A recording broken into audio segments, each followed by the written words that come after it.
Hello, people. I have finished a book called Rounding the Horn, and the subtitle is Being the Story of Williwaws and Windjammers, Drake, Darwin, Murdered Missionaries and Naked Natives, a Deck's Eye View of Cape Horn. I took a chance on this book just because I don't know. It wasn't, it wasn't about Drake, it wasn't about Darwin, it was about all these things. But I got this at the used bookstore here in Florida, the one with the cat. I can go and pet a cat while I'm there. And this ended up being just a wonderful book. It ended up being one of the books that you notice that you're approaching the end of the book, and it's a little bit sad because you don't really want it to end. So yes, I know what a Williwaw is now. I also know what a windjammer is.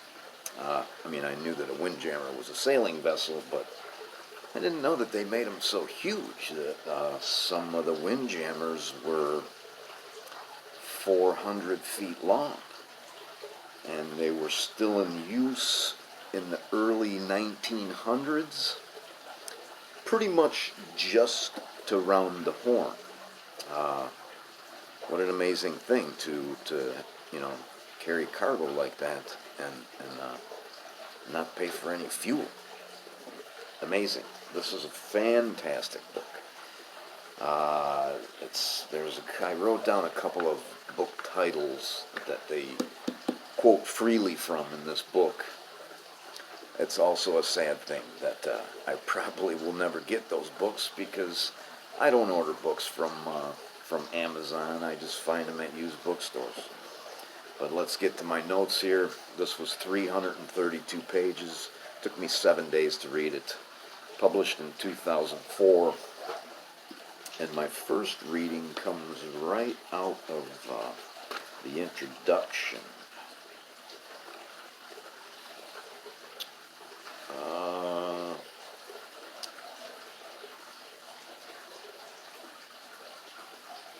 And they're talking about the Drake Passage and the Straits of Magellan. And instantly, this is only the second page of the book, it gives me some pretty cool information. There was so much information in here. It's too bad that I probably have 65% retention or something out of these books. This wouldn't have mattered to human history if every nation had been willing to stick to its home ocean. The nautically advanced Chinese quit the sea forever about 1420 for fear of cultural pollution by sailors, burning their great ships and declaring it a capital offense to sail out of sight of land. The competent Arabs remained content with their profitable seasonal shuttles across the Indian Ocean. And once the brilliant Polynesian voyagers peopled the Central Pacific, they did not sail on to discover California. But Europeans weren't content to stay in the Atlantic. They wanted things. And by the rise of the Renaissance, they had ships that almost matched their will to acquire them. First it was pepper, nutmeg, cloves, and cinnamon from the Spice Islands of the East, and then it was the Spanish plunder of the Pacific. The promise of the big profits from either or both in one voyage induced Europeans to explore the world. There was also sandalwood from Hawaii and blah, blah, blah. They talk about Drake a lot here. Sir Francis Drake.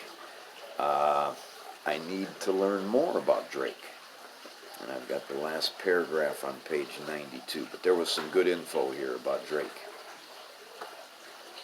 And I did not know that the ocean between the Antarctic Peninsula and Cape Horn was called the Drake Passage. Last paragraph. We fell in with the uttermost part of land towards the South Pole, and had certainly discovered how far the same doth reach southward from the coast of America. The uttermost cape or headland of all these islands stands near in 56 degrees. It's 56 degrees south, without which there is no main or island to be seen to the southwards, but that the Atlantic Ocean and the South Sea meet in a most large and free scope. Second paragraph, page 98.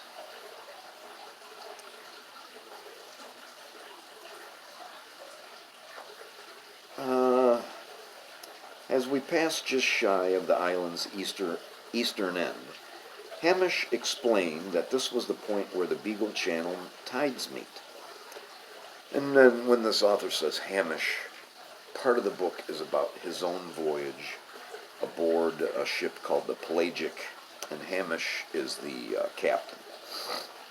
On the flood tide, water flows eastward from the western stretches of the channel, and simultaneously westward from the open water east of Navarino, and vice versa on the ebb.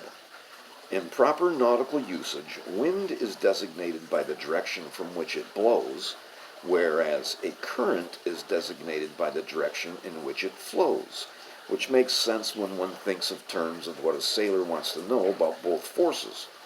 We rode a building ebb eastward towards the sloping shoulder of Navarino, where we'd turn south towards the Horn. And I guess I marked that paragraph because I wasn't sure about that. I mean, you hear about nor'easters, and now I know for sure that a nor'easter means the wind is coming from the northeast. And when they talk about a southern current, it is flowing towards the south. It's flowing towards the south. They talk about Magellanic clouds.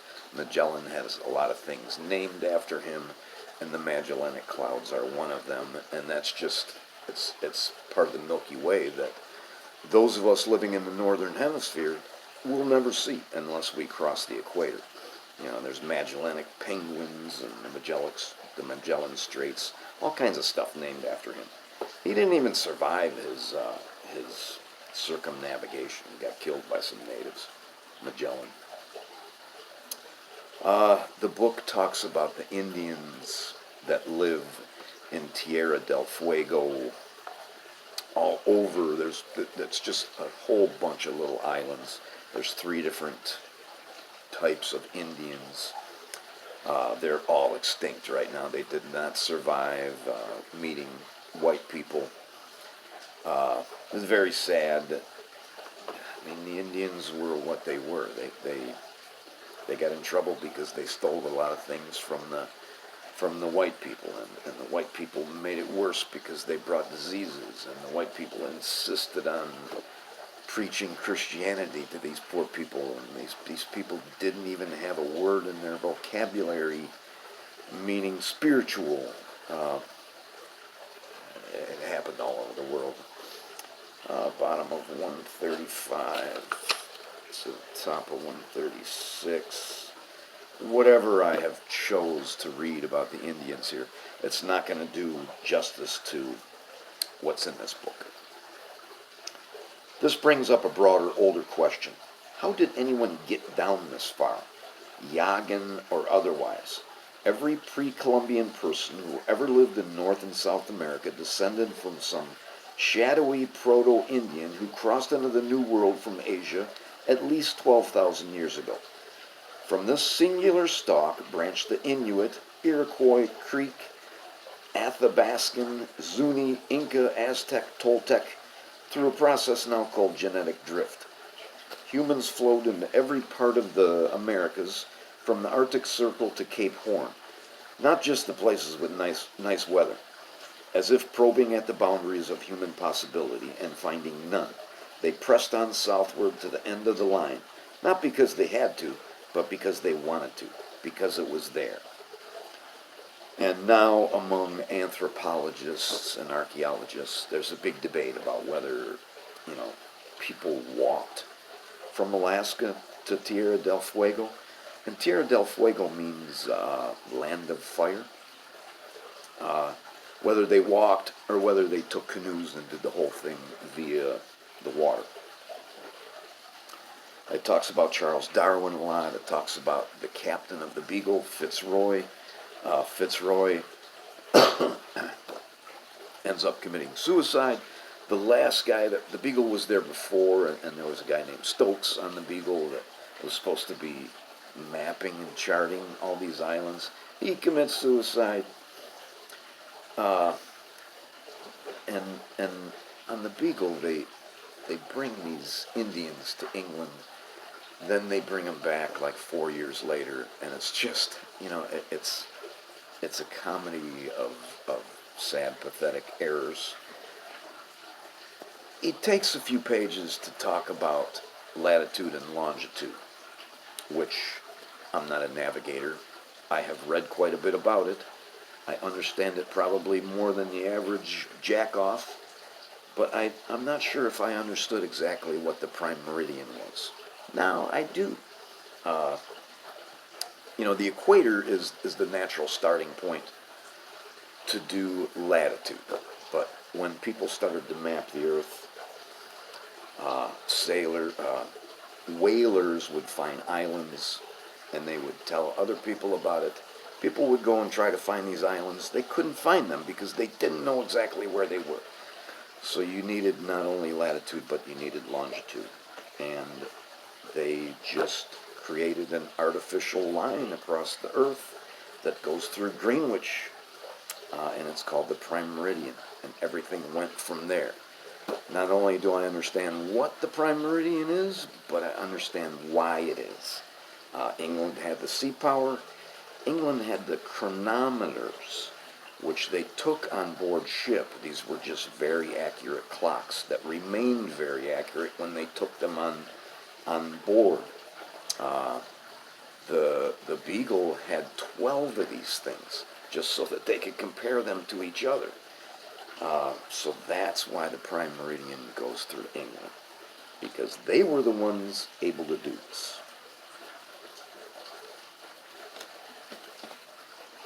Last paragraph, page 258, the top of second paragraph, 259. I'll jump a long ways.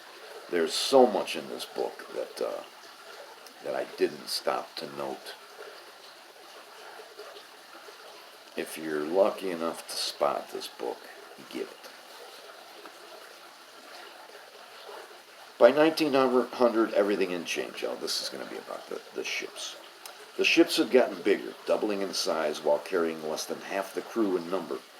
But a professional seaman class had developed. No jokes about the word seaman. Sailors were still among the most tyrannized and exploited of all workers, paid a joke of a wage and fed on slop. But many of these men did not need to go to sea in a sailing vessel. There were plenty of work in steamships, where wages were higher and living conditions far less squalid. These crews had chosen to go and sail, partly because steamships never rounded Cape Horn. They were real sailors, not merely another variety of exploited labor. The names of the mean and stupid captains who disregarded their crews are forgotten, because they didn't go fast. It was easy for a crew to thwart a captain they didn't like just by doing a sloppy job, say, of lashing the main topgallant and letting the wind shred it. The smart captains respected their crew's professional pride, looked out for their health, and, though the word barely applies, their comfort. Captain Learmont, whose crews signed on with him voyage after voyage, wrote, "I'm not going to say that my actions in this were purely sentimental. I realized that a well-cared-for crew would help me make good passages, and this was my one and only ambition." And he writes that in a book called Master in Sail. I've written down the name of another book here, and it's called The War with Cape Horn, which sounds like it might be a lot like this book. Top of page 260. Captain Robert Hilgendorf commanded 9 different windjammers over a 20-year career for the Lights Company, the so-called Flying P Line. And the Lights Company before the word lights has it in German. I can't pronounce that, so I'm not going to even try. The so-called Flying P line, because all its ships' names began with the letter P. Known as the Wizard of Hamburg, Hilgendorf, his colleagues said, had supernatural insight into wind, knew what he was going to do before the wind knew, and further that the wind knew he knew. They weren't entirely kidding, but as Alan Villiers pointed out, Captain H was not a wizard. He was a scientist. By his time, he retired in 1901. Plenty of info was available about wind and weather patterns down by the Horn to help a studious captain sail fast. And one of the best sources was still Matthew Fontaine Maury's Wind and Current Charts and Sailing Directions. Maury, who more or less invented the science of oceanography, would be far more famous in his own country if he hadn't sided with the South in the Civil War. Captain Hilgendorf rounded the Horn 66 times, and never once did he need more than 10 days to thrash from 50 south to 50 south. 50 south meaning you were on the east side of the tip of South America. You rounded the Horn, went to the west side, and hit 50 south again. And why the hell didn't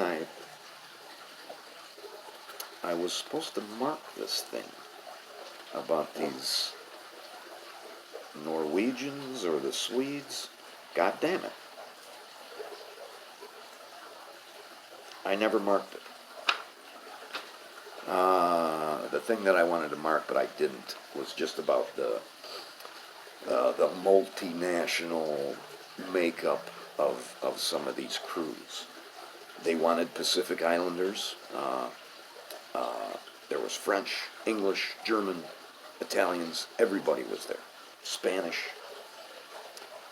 Missionaries. A lot of the book, like the last 1/3 of the book, is about their attempts to evangelize these poor Indians that lived in and around Tierra del Fuego.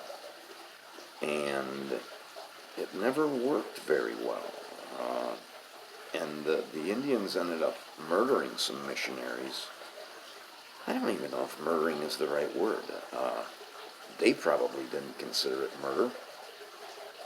And to the white people's credit, they did not go on a revenge tour. And after that, I've just got another book written down here, Uttermost Part of the Earth. Another book that I'll probably never find. Again, this is a fantastic book. I'm sorry that it's over. I got 2 more books that I'm going to read before I have to go back to the bookstore. One of them is going to be really good. I know it is. Thanks for watching.